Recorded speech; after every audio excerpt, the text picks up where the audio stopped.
Red Bull will return to NASCAR to sponsor Shane Van Gisbergen and Connor Zilisch in 2025, and Andres Perez will join Spire Motorsports in the Craftsman Truck Series in 2025.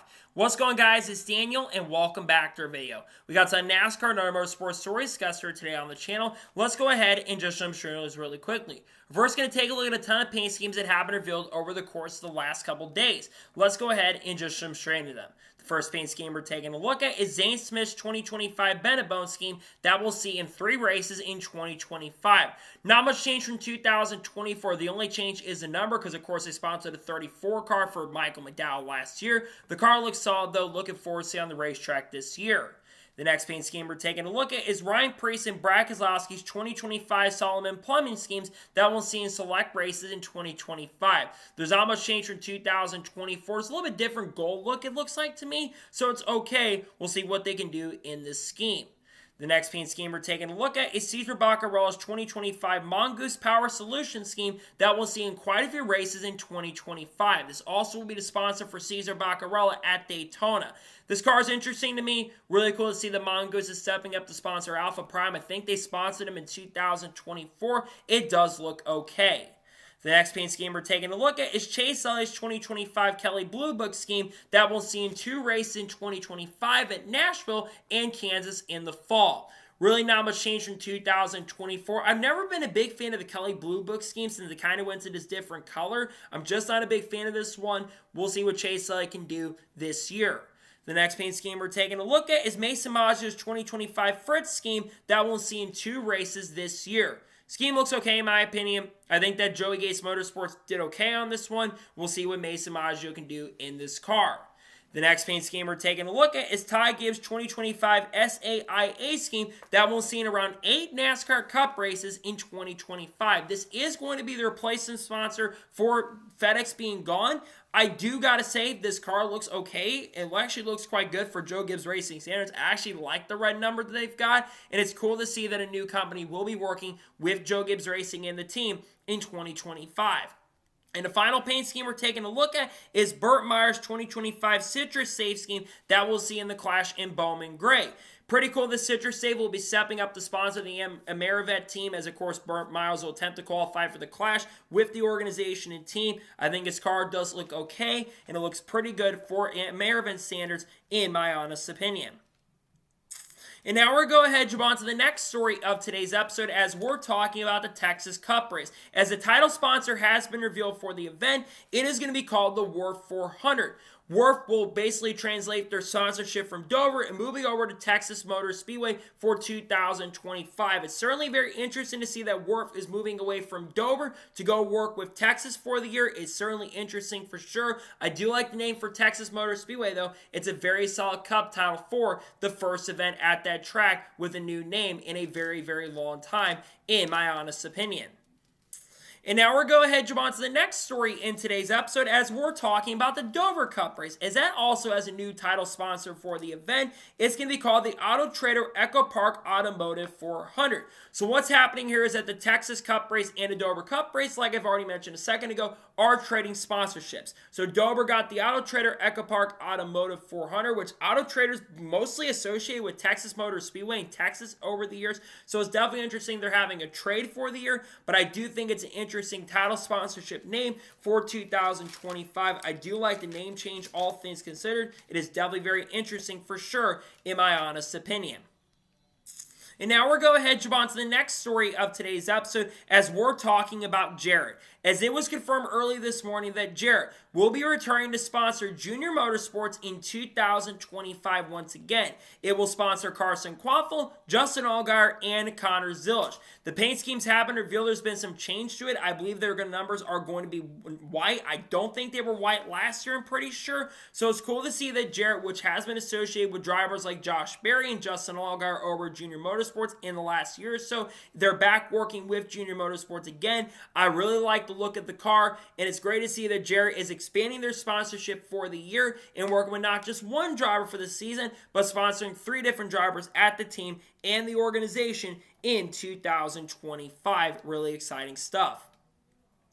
And now we're going ahead and jump on to the next story of today's episode as we're talking about Gordon Ramsay. As it was announced early this morning that Gordon Ramsay has officially partnered with Formula One for 2025. He will be basically part of this new thing called Formula One Garage where he will associate with Michelin star food and bring it into the paddock for people that spend a lot of money to go to Formula One races.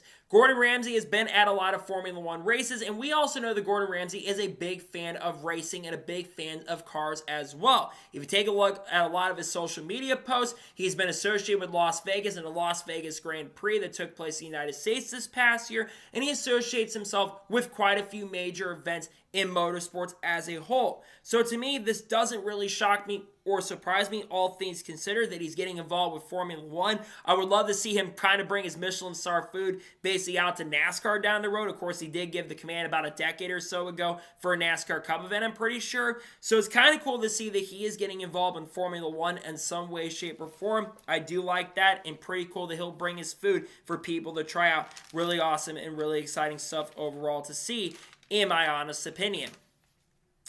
And now we're going ahead and jump on to the next story of today's episode as we're talking about Penske Entertainment. As it was announced early this morning that Penske Entertainment has assumed responsibility for promotion in the Nashville Street event, as they will take over promotion from Big Machine.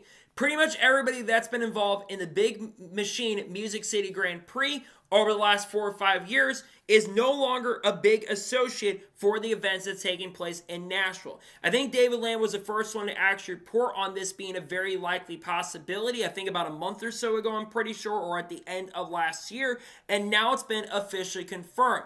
Now, Big Machine is still going to have a major association with the naming rights, I'm pretty sure. And I'm also, if I'm not mistaken, they are going to have a pretty big association with the promotion side of things as well, as they look to try to make the big Music City event that it's been for the last couple of years. I think a lot of reasons why a lot of the investors that were involved with the original event have changed and left it as a whole is because, number one, they're no longer at the National Street Course. They lost basically a way to have it downtown because they're trying to still build the new Titans Stadium that is going to be coming into play in the next couple of years, and they had to move it to Nashville Super Speedway, which they are going to be continuing in 2025 and probably at least for the next couple of years. And I really don't think there's going to be any possibility down the road of them going back to National Street Circuit, at least probably till the end of the decade at this point. It's probably going to take at least a couple years for them to get the stadium done, as they haven't made a ton of progress on getting the stadium done at this point. But again, it is certainly interesting to see that Penske Entertainment is stepping up and being the one assuming control of the races happening in Nashville, in my opinion. And now we're going ahead and jump on to the next story of today's episode as we're talking about Austin Hill. As it was announced early today that Austin Hill will be joining Joey Gase Motorsports and making his NASCAR Xfinity Series debut at Circuit of the Americas. For those who seem to be confused, this is not Austin Hill who will drive the 21 car for Richard Childress Racing once again, who's been with RCR for basically the last 4 years at this point. This is a different Austin Hill. Apparently this young man is around 16 or 17 years old, and I believe will turn 18 years of age in the early portion of this year. It's going to be so weird if this young kid can actually make it into the field. It's going to be so weird seeing two drivers with the same name. I cannot remember the last time in NASCAR competition where we had two drivers with the same name, quintessentially, competing on the same racetrack at the same time. It's been a very long time since we've seen that. I would love to see him end up making it. We don't know what his number is going to be yet in his debut, and there's going to be more sponsorship opportunities that are going to be announced for this driver. But again, I do like the fact that we are going to see someone like Austin Hill, a young kid. I think he's got some road course background. I'm pretty sure did some research on him, and I think it's interesting they're bringing him in. He will be teammates with Baltasar Laguzman. We talked about in the video earlier today that he will make his try to make his NASCAR Xfinity debut as well. I think that Austin Hill will drive the 53, I'm pretty sure. So we'll see how things going. It's going to be weird seeing both these guys try to make the event. We'll see what Austin Hill can do with Joey Gase Motorsports at Circuit of the Americas. And now we're going to head jump on to the next story of today's episode as we're talking about the Madhouse. As it was announced earlier today that the Madhouse will be airing on FS1 and will be going basically to Tubi's channels starting in 2025. Fox Sports and Tubi are going to be producing a ton of documentaries for 2025, and this will be airing on FS1, and I believe also in some way airing on Fox as well. Tom Bernardi, who does a lot of association for events with Fox, has been with Fox for a very, very long time, will be the narrator. I'm not sure how in-depth it's going to be like the Madhouse documentary that was put up on the History Channel a long time ago. I would have to think that Tim Brown and Burt Myers, who of course will be competing in the NASCAR Cup Series event at the Clash next week, I would have to think they're going to be involved with this documentary as well. But I'm glad to see that Fox is going to be stepping up when it comes to their documentary side of things and producing new documentaries. They're going to have one around the 3-wide photo finish at Atlanta Motor Speedway last year. I think I also saw they're doing one maybe for Las Vegas, I'm pretty sure, and maybe also one around the Daytona 500 as well. So they're stepping up to the plate and doing more documentaries, which I've been saying Fox has needed to step up and do things a little bit different going forward.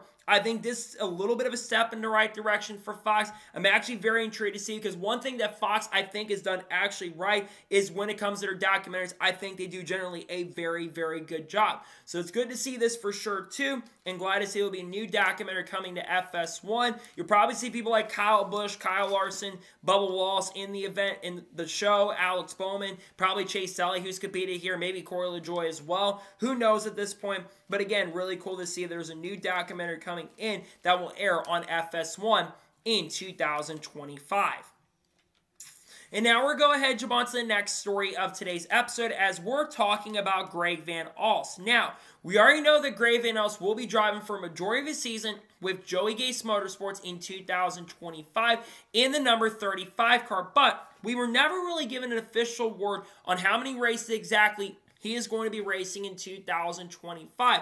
Well, it was confirmed from him himself and Joseph Straley that he has 19 races scheduled with Joey Gase Motorsports in 2025. We already know that Baltazar Lagudisman will be in that number 35 car for one of those races at Circuit of the Americas. His first start will come at Daytona International Speedway. I did see Darlington early in the year on his schedule. I think he's going to run Kansas in the fall as well. And he also will be racing at my hometown track, Aurora Technology Raceway. So if I do head to the NASCAR Xfinity Series race, I'll get the chance to see him behind the wheel if, of course, that car can make the show. This is going to be the first time that he's ran most races in Xfinity competition. The last year or so, he's made starts with Joey Gase Motorsports and SS Greenlight Racing and did struggle a little bit, but this isn't one of those top-tier teams. Now, Scott Osteen is putting in a ton of money with this program to try to make this team a lot more competitive and a lot more stronger going into 2025. I just don't know if Greg is going to step up and run exceptional this year. But I think that seeing him get the opportunity after many years ago, he had an opportunity to race, and Gasly almost gave it up, and then he got that opportunity and drove for his own program in ARCA, which, kind of funny enough, is the number 35 car, and got that surprise win at Daytona, as he had probably the fastest car at Daytona in the event, and got a well-earned win and led the points early in the season. I think Greg is a very talented driver. He's a little bit older getting the opportunity, but I'm glad to see that a team is taking a chance on him. I hope he can be very, very competitive and super, super successful with Joey Gase Motorsports this year. It'd be pretty cool if he can end up making a ton of these races, and we'll see what he can do in the select races that he does run with Joey Gase Motorsports in 2025. And now we're going ahead and jump on to the next story of today's episode as we're talking about Mike Massaro. As it was announced earlier this afternoon that Mike Massaro has officially joined RFK Racing starting in 2025. He will be joining as the marketing and communications and PR director for the team in 2025.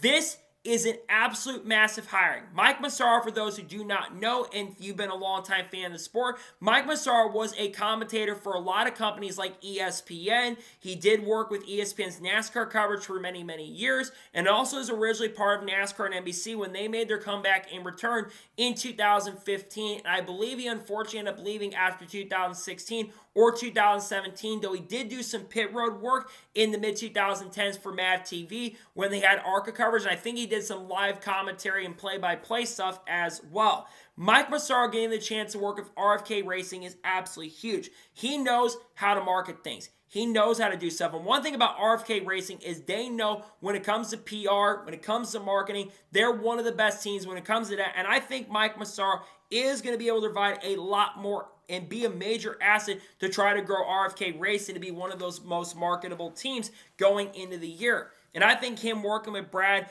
and Mike Massaro have had a really good friendship over the years. And I think Jack Roush has also had a really good friendship with Mike over the years. So it's pretty exciting to see that a team is going to take a chance on him going into 2025. And it's pretty awesome to see someone who's been out of the sport for the last couple of years. It's pretty great to see that Mike is coming back into the sport to work in the sport. And I really hope he can have a lot of success in 2025 with RFK Racing. It's just so cool to see someone coming back out of retirement from the NASCAR side and coming back into the sport. I hope he can do really, really well with the team and work with the team very, very closely. We'll see what he can do on his PR front inside to help grow RFK Racing in 2025.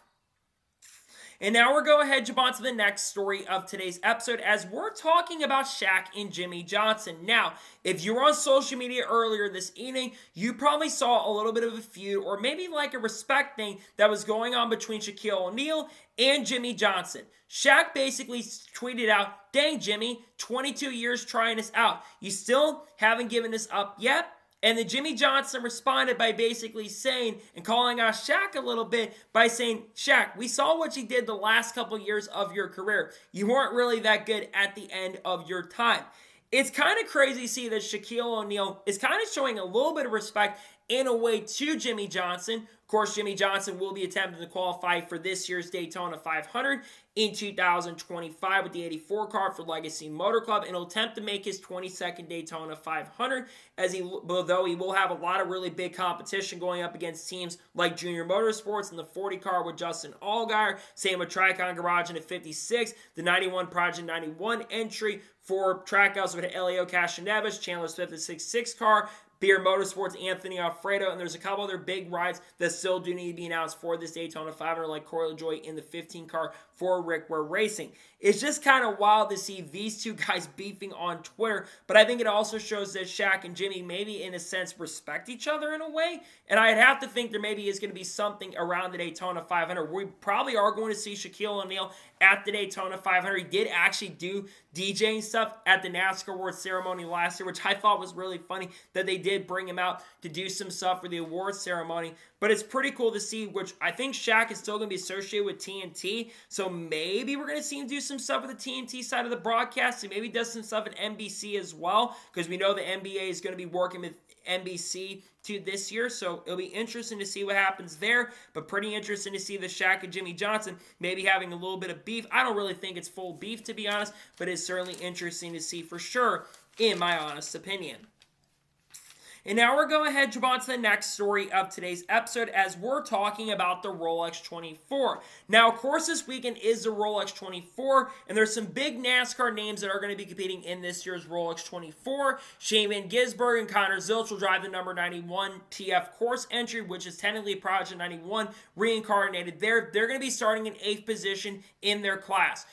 Austin Cindric in the 64 team won the pole for their class of 64 car, which he's basically a substitute driver for one of the drivers who unfortunately got injured, and Mike Rockefeller was the one who qualified them on the pole. But basically, there was a lot of media availabilities that took place, and basically, they got asked questions from the Trackhouse team on what drivers they would like to see get the opportunity to drive the Rolex 24 down the road. It seemed like, from what most people said in the paddock in the industry, one name that continues to get brought up is Max Verstappen. And Shane Van Gisbergen apparently had conversations with Max Verstappen about this very, very recently. Now, Max Verstappen has been open to doing IMSA racing and sports car racing after he does complete his Formula One career, which his contract does go through 2028. So currently at the moment, unless Max Verstappen does sign a contract extension with Red Bull, it's very possible that Max Verstappen's final year in Formula One could be 2028. Another driver that was mentioned, I think, by Ben Keating in SVG was Valentino Rossi. Valentino Rossi was one of the greatest MotoGP drivers ever, one of the greatest motorcyclers ever, has been doing racing for Endurance Cup, and I think has been doing some stuff in the World Endurance Championship as well. And from what I have seen and some of the stats that I've seen, he has been super, super competitive. Valentino Rossi's been getting up to speed quickly, and I think he's going to be competing maybe full-time in the World Endurance Championship with BMW, I'm pretty sure. So I would love to see Valentino Rossi come over to the States and race in IMSA in a top-level class. Earl Bamber mentioned two other drivers, one of them being Kyle Larson, of course, who has won the Rolex 24 previously overall back in 2015 when Kyle Larson was 22 years old. And he also mentioned Tyler Reddick. Tyler Reddick's one of the best road course racers out there in the NASCAR Cup Series, and I think it'd be pretty cool to see Tyler Reddick come and run the Rolex 24 down the road. I think you're going to have a super competitive field this year, and I think it's going to be very fun to watch to see how things go in this year's Rolex 24, but I love some of the names they mentioned and some of the possible candidates that we could see down the road get behind the wheel. I would love to see some pretty big names get chances and opportunities to run the Rolex 24, including names like Max Verstappen and Valentino Rossi, in my opinion. And now we're going ahead and jump on to the next story of today's episode as we're talking about Fox Sports. As Fox Sports has announced their 2025 talent/broadcast lineup for the 2025 season, including the Cookout Clash. Chris Myers is going to be the pre-race host for the event. He'll return for his 24th or 25th consecutive year as the pre-race host. Mike Joy, Kevin Harvick, and Clint Bowyer will be in the booth as Mike Joy will call his 46th Daytona 500 as well, which is an absolutely incredible accomplishment. On pit road, I believe I saw that Jamie Little, maybe Mamba Smith there, and Josh Sims and Regan Smith will all be there in some sort of capacity. For the pre-race show, Jay McMurray, who will also be going over to the CW in the NASCAR Xfinity Series this year, will be part of the booth as well, or at least part of the pre-race show in 2025. Notable names you probably did not see were Adam Alexander and Shannon Spake. Shannon Spake, I've heard maybe going over to TNT or Amazon for 2025. And of course, Adam Alexander will also be going over to TNT, Amazon, and the CW this year, which shows how highly regarded he is in the industry. As for Fox's lineup as a whole, it doesn't really shock me and surprise me how stagnant it is going into the year. We're still kind of waiting on what the truck broadcast lineup is going to be for the year. I'd have to think things are going to be very, very similar. Unfortunately, with Jamie Little being the lead broadcaster in trucks, probably Phil Parsons, Michael Waltrip back in the booth. I would love to see Eric Brennan get the chance and opportunity to be part of the truck broadcast booth down the road. I've said this about Jamie Little. Fantastic pit reporter, not the best lead commentator out there. Eric Brennan is a much better lead commentator, and I really would think he would do a much better job with the ARCA and the truck coverage than Jamie Little did. Plus, he would then have somebody coming in who I think could be a fantastic replacement for Mike Joy when Mike Joy does end up retiring down the road. Again, I think the broadcast lineup is decent, I guess. I think that the broadcast booth, not the issue there. Mike Joy, yes, is getting a lot older. He will be 76 at the end of the year, and I'd love to see him go for another few years, but I don't think that's going to happen down the road. I think there's a very likely possibility this could be his final year. There was talk that he could have retired at the end of last year as his contract was up, but it's good to see that Mike Joy will be back for another year. We'll have to see if this is his final year too. That's the big question. Could this be Mike Joy's final season in NASCAR competition, not as a driver, but as a broadcaster? We'll have to kind of wait and see on that front. But wait to see what the rest of the broadcast lineups are for some of the other series. But at least we know what the Cup's lineup is going to look like for the Clash and what it should be looking like for most events, including the 2025 Daytona 500. We'll see what ends up going on with Fox to see if they can improve their coverage this year. And now we're going ahead and jump on to the next story of today's episode as we're talking about Kurt Busch once again. Now, we've talked about Kurt Busch a ton on this channel over the course of the last couple of weeks because it was announced in early January, right before my birthday, that Kurt Busch was medically cleared to return to racing. And a big reason why he's basically cleared to return to racing was he is going to be doing the Race of Champions later this year in about a month or so from now. Now, Kurt Busch obviously has not been doing any sort of racing as of recently because he had not been medically cleared at the time. Kurt Busch has not been really in a competitive state really for the last couple of years. Unfortunately, he has some stuff that happened behind the scenes when it comes to criminal stuff, unfortunately, where he sadly was arrested for, I think, DWI, I'm pretty sure. But Kurt Busch has since cleaned himself up. He cooperated with the authorities, and Kurt Busch seems like he's in a much better limelight and doing a lot better currently at the moment right now. Now, the big question is obviously going to come up with the fact, could Kurt Busch down the road come back to NASCAR? I think it's certainly possible. I could definitely see Kurt Busch having the chance and opportunity to come back and maybe do a one-off return with 23XI, which they are expected to field a fourth part-time entry at some point in 2025. However, I think there's also a chance and possibility at the same time that Kurt Busch just decides to never come back and race in the sport. Kurt Busch has not competed in NASCAR competition in nearly 3 years. The last time Kurt Busch strapped behind the wheel of a race car was when he was qualifying at Pocono, had a pretty ordinary crash where he backed into the outside wall. There was really no crush zones on the back of the car, and Kurt unfortunately suffered concussion-like symptoms. He then would not return for full-time racing in 2023.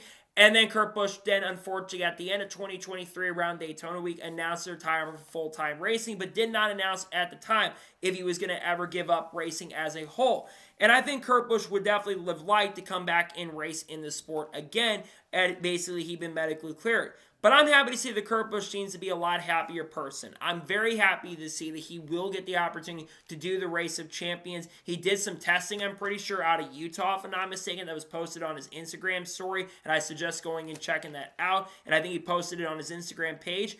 I think it's pretty cool that he'll get to race in the Race of Champions. I think Paul Tracy, he mentioned, was the one who gave him that opportunity. So it's pretty interesting, even though Paul Tracy, I may not like him fully as a person, pretty cool that Paul Tracy was the one who got him certainly interested in doing this. So I think it's cool to see this is going to be happening, that he is going to get to do the Race of Champions. I would love, again, to see him come back and race in the sport down the road in NASCAR. But if he doesn't come back to NASCAR down the road, it is what it is, right? If he just doesn't want to come back, that's fine and understandable. So we'll see what happens for Kurt down the road. But I'm glad to see he'll get the opportunity to do some sort of racing in 2025.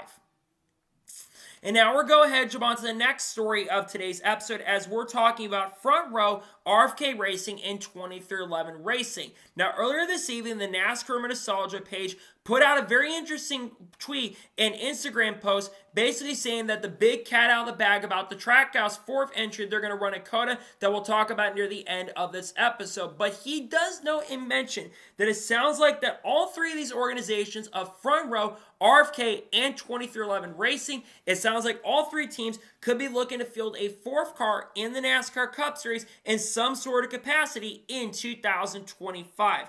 Let's first begin by talking about 23XI Racing. We have heard that 23XI is expected to run a fourth part-time entry in 2025, most likely for Corey Heim, who will probably make some select NASCAR Cup Series starts. It's also expected that Booty Barker, who will no longer be the crew chief for Bubba Wallace this year, he would be the guy who would be the crew chief for this fourth car in 2025.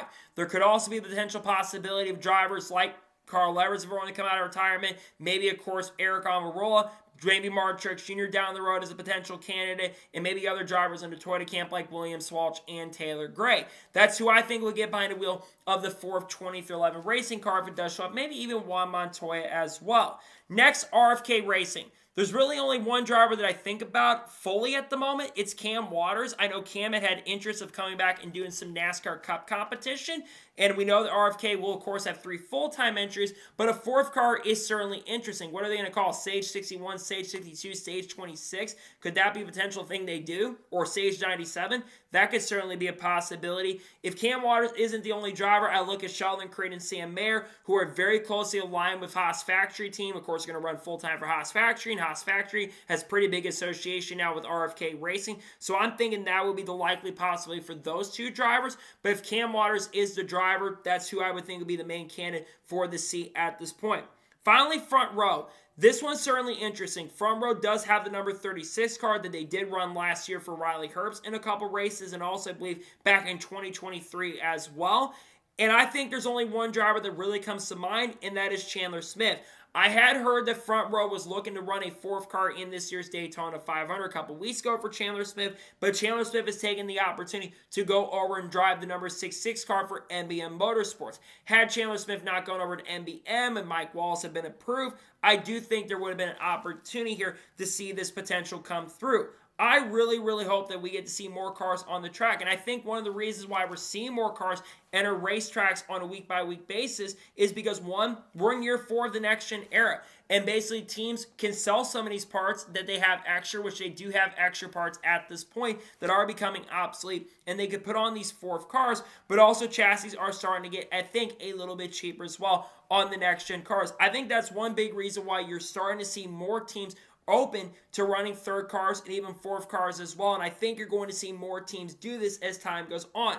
We also know Spire Motorsports, they're going to run a fourth car this year on a part-time basis as well. In RCR, they're going to run a third car. So a lot of these teams are expanding to 3 and 4 car operations. They can't run 4 full-time cars, but they can run a fourth part-time car, which is certainly interesting. They could run a 4 full-time car, but of course it would have to be an unchartered entry with the new charter rules currently at this particular moment in point, which at RCR car will have probably Will Brown and a couple other drivers behind the wheel that have not been announced. And now we're going to jump on to the next story of today's episode as we're talking about Andres Perez. As it was officially announced early this morning that Andres Perez will finally be announced to join Spire Motorsports in the Craftsman Truck Series full-time in 2025, driving a number 77 truck. Chad Walter will be the crew chief, and some of the spots that Andres had in ARCA last year will follow him up to the NASCAR Craftsman Truck Series in 2025.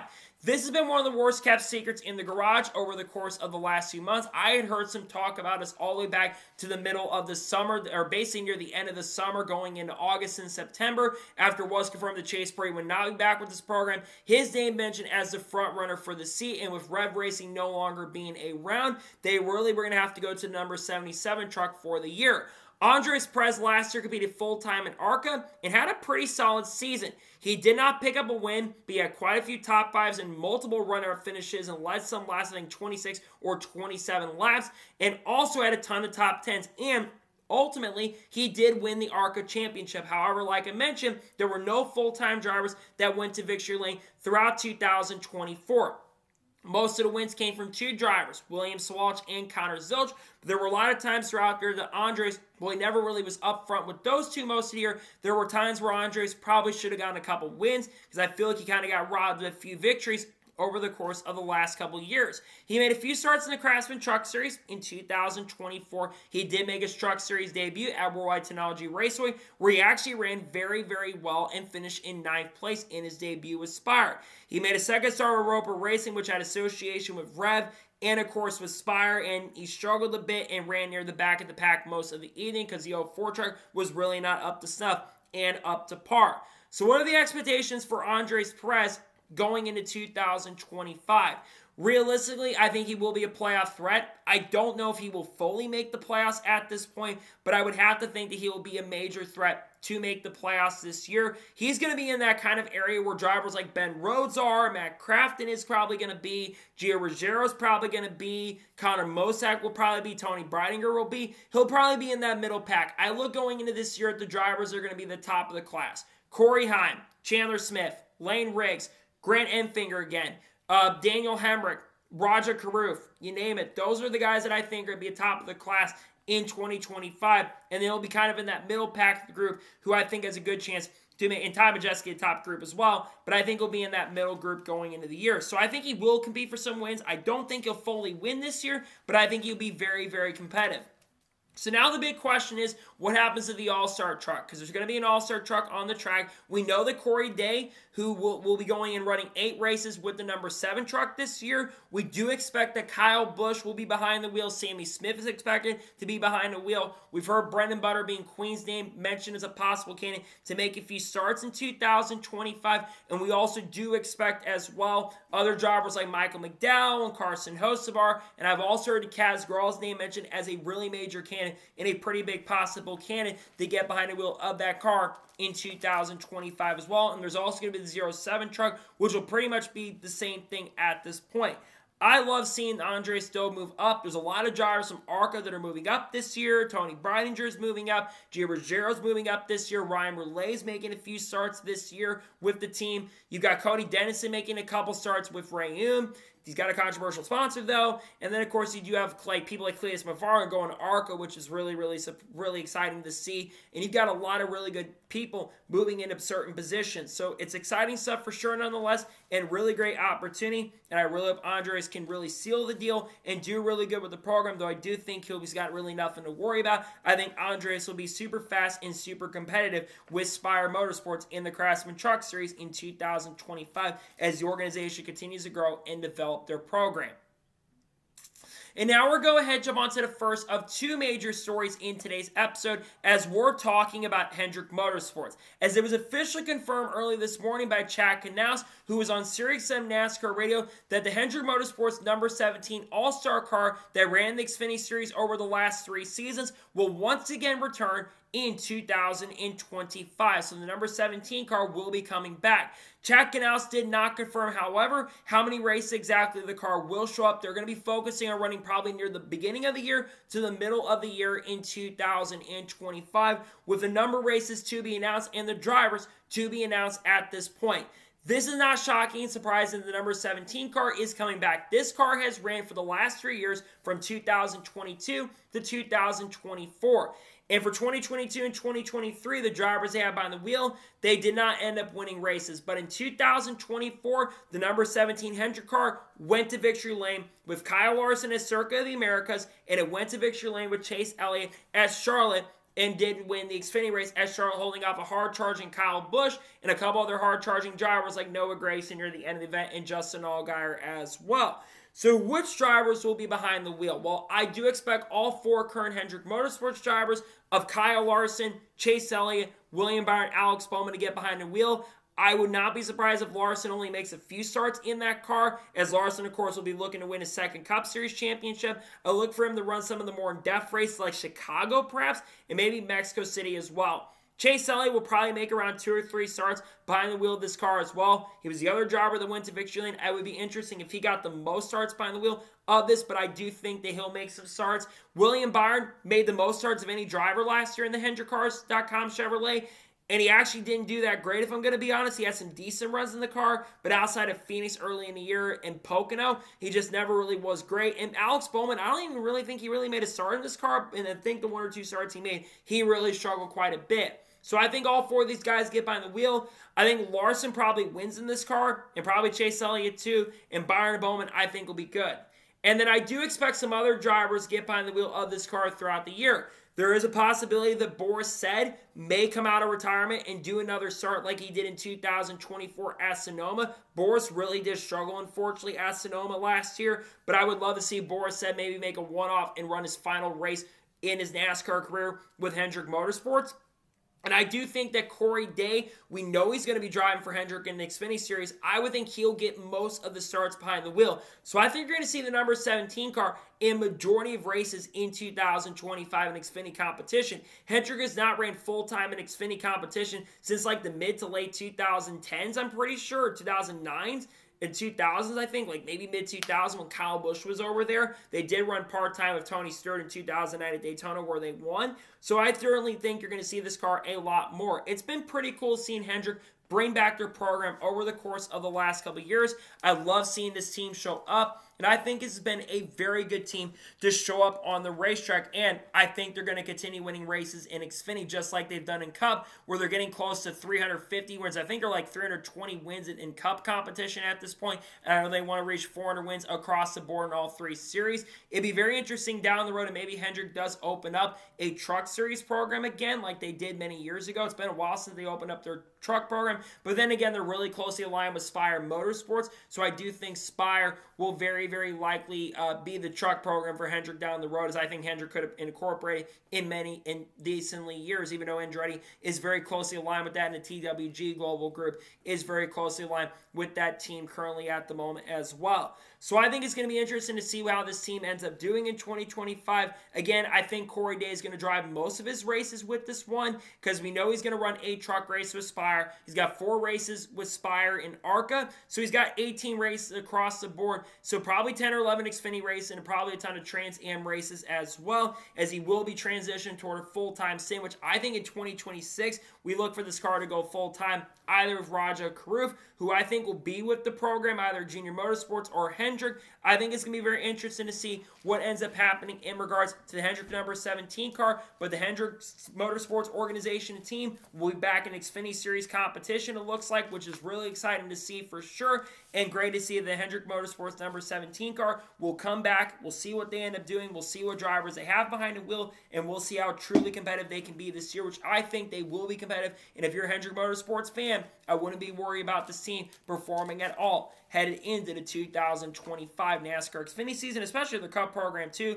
I think that will also be very, very strong this year in 2025.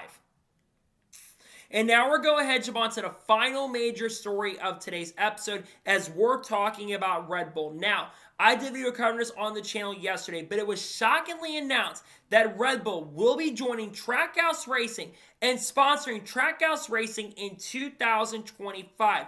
They will sponsor Shane Van Gisbergen for 5 races in the 2025 season, with his first race being sponsored in race number 5 at Las Vegas Motor Speedway. I also saw they'll sponsor him at Daytona International Speedway. They will also sponsor him, I believe, at Chicago, if I'm not mistaken, and a couple other big races in 2025. But the big one is that Connor Zilisch will also be sponsored, and he will make his NASCAR Cup Series debut at Circuit of the Americas, driving a number 87 car for Trackhouse Racing. This is technically the Project 91 car, renumbered to the number 87. This is going to be the first time that Red Bull has been sponsoring a NASCAR car since all the way back in 2011. Red Bull had major presence in NASCAR in the mid to late 2000s to the early 2010s. They actually tried to qualify for multiple races in 2006 in the NASCAR Cup Series of Bill Elliott. That really did not end up working very, very well. And then 2007, they went full-time. They missed a ton of races, failed to qualify for a ton of events, but Ryan Vickers was a franchise driver for this team, and he actually ran quite well with this program and got a top 10 in their first start they ended up truly making. They started showing improvement in 2008. Brian Vickers finished in the top 20 points and qualified for all races. 2009, they ended up winning with Vickers at Michigan, and Vickers finished 12th in the standings. 2010 was a down year, and 2011 was a little bit of a bounce-back season, as Casey Kane did win the final race for Red Bull before Red Bull Racing and Red Bull left as a sponsorship. It's been a long time since they've been around, but we've been seeing Red Bull's presence in NASCAR over the last year or so, in the last 2 years, when they were on Shane Van Gisbergen's helmet when he won at the Chicago Street Course. And they've been doing more stuff with SVG. They've been doing videos with him. They did stuff with the Visa Cash App Racing Bull drivers over in Formula One when they were preparing for the Circuit Americas race at Circuit Americas for the race at Austin for the Grand Prix down there. And now they're going to be back in NASCAR, which is absolutely incredible. This is one of the biggest energy drink brands out there, and pretty awesome to see those sponsor SVG. I got to say, both cars also look incredible. Trackhouse Racing designing team over there, Kyle Siggs, I think was one of the people that helped with this, even though I think I saw Sean Bull was involved with designing the scheme. They nailed this. This looks amazing. They did an incredible job with the sponsorship and the look of the car as well. But the big one I want to talk about is Connor Zilisch. Connor Zilisch will make his NASCAR Cup Series debut in the number 87 car. We know that Connor Zilisch is going to be driving for Junior Motorsports full-time this year. I think this is the quickest that we've seen a driver go from basically only making a few Truck Series starts, then only having around 4 or 5 Xfinity starts, and now in like a 7th or 8th Xfinity start, he's making his NASCAR Cup debut. Look, I knew there was a really good chance and possibly that Connor Zilisch was going to make his NASCAR Cup Series debut at some point this year. I did not think it was going to happen this soon and this quickly. But I am super, super excited about this. Connor Zilisch, I think, is the best young prospect we have seen since Kyle Larson and Kyle Busch and Joey Logano were moving up through the ranks many years ago. He will be driving a 4th car, Trackhouse, obviously, which Trackhouse Racing has a very, very good road course program, and they've got a really good history at Circuit of the Americas. I look for Connor this year to be very, very strong in this Xfinity Series this year, as he won his Xfinity Series debut at Watkins Glen, while saving fuel and still being 2 seconds faster than the field, by the way. And then you obviously have the fact that he finished in the top 5 in multiple Xfinity Series races with Junior Motorsports in 2024 as well. And I think he's already the favorite to win the championship this year in 2025 in Xfinity competition. I really think he is. He could be one of the youngest champions in Xfinity competition, because we also know that Connor wants to be the youngest NASCAR Cup Series champion in the history of the sport. But continuing on with this stuff, there's another driver we need to talk about is Daniel Suarez. Connor's driving an 87 car, and Daniel Suarez, it is no secret, is in a contract year with Trackhouse Racing. There is a very big possibility that if Connor Zilch just absolutely nails it and contends for the win immediately, if you're a Daniel Suarez fan, you do have to worry right now. And I'd be a little bit concerned if you are a Suarez fan for a couple big reasons. Number one, Daniel Suarez was never announced to be driving that number 9 Junior Motorsports car. Guess what shoe drivers at Trackhouse this year were announced for that car? Shane Van Gisbergen and Ross Chastain. Chastain will run 5 races. SVG will drive 4 races. He wasn't announced for the car. I think it's very likely that even if Daniel Suarez has a really strong year, there is a very good possibility that this could truly be Suarez's final year at Trackhouse Racing and goes to another team like Collin Racing down the road. I know that Daniel Suarez does have a lot of sponsors, and a lot of people bring this up as a major reason why fans shouldn't be worried. And I don't see Suarez being out of the Cup Series as a whole, but if Daniel Suarez struggles this year again, like he's done the last couple of years, I don't see him sticking around with Trackhouse, because Connor Zilch is a better driver right now, in my opinion. I think that Zilch also will give the most success. And you can talk about sponsorship all you want to, but you've got WeatherTech working with Trackhouse. You've got other big companies that are working with Trackhouse, like Busch. I don't think they have to worry about anything on the sponsorship side of things currently at the moment. I think that Connor Zilch is a better driver, and I think that Trackhouse is going to have to go with a much easier decision, which I think, do you choose Connor Zilch or Daniel Suarez? I'm going to go with Connor Zilch. No disrespect to Suarez, but Zilch is a better all-around talent. Going back to Red Bull, though, it's so incredible to see that Red Bull is coming back into the sport for the first time in a very, very long time. It's been many, many years since they've been in the sport, and I think it's just so awesome to see a big company like Red Bull, one of the biggest sponsors out there. They have huge presence on social media. That's the big thing, too. Their social media presence is a massive, massive thing. I think Trackhouse does a better job when it comes to promoting things than NASCAR does. And we see the viewership that Trackhouse gets. Videos around Shane Van Gisbergen on this channel do really well. Reviews on him winning races do incredible. I've gotten race reviews with over thousands of views with Shane Van Gisbergen. And same with Ray talking about him. Some of my SVG videos do much better than my race reviews in Xfinity competition last year, which shows that there's a massive fan base for SVG in Australia and New Zealand as well. But again, I think it's absolutely incredible to see that Red Bull is coming back into the sport. Again, the cars look fabulous. They look fantastic. They look incredible. And Trackhouse bringing back Red Bull into the sport with the people from the Red Bull family working with them closely is really, really huge. Could we see Red Bull come back as a team down the road? Maybe. Who knows at this point? But pretty excited to see that Red Bull will work with Trackhouse Racing, and they will work also with Shane Van Gisbergen and Connor Zilch in the 2025 NASCAR Cup Series season. We're looking forward to seeing the brand on the track.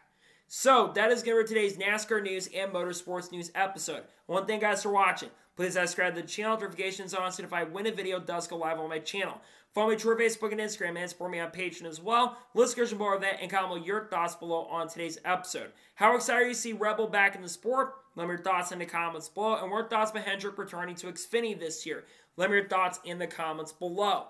If there's any other major news that does break throughout the day, we'll discuss here live on the channel. If not, the next time you'll see me will be Saturday morning for the Rolex 24 kicks off. We'll have the sponsor silly season video dropping. And then, of course, we'll have the Rolex 24 race review on Sunday after the race officially concludes. We'll have other content dropping this week. We're going to have a news video on Monday. We'll have the entry list for the Cookout Clash dropping on Tuesday. And we'll have some other content dropping. We'll have the first race picks video dropping on Thursday. We're going to have content on people like Haley Ding and Shane Van Gisbergen, Carl Edwards, Kurt Busch, Kyle Busch, Bubba Wallace, Cletus McFarland, Matt DiBenedetto, all that stuff. Sheldon Creed, Sam Mayer, you name it. All that will be coming very soon on this channel. Same with Bubba Wallace as well. So anyways, like I said, I want to thank you guys for watching today's episode, and I'll see you guys next time for more great, awesome NASCAR content and other motorsports content on the channel like this. Take care, everybody.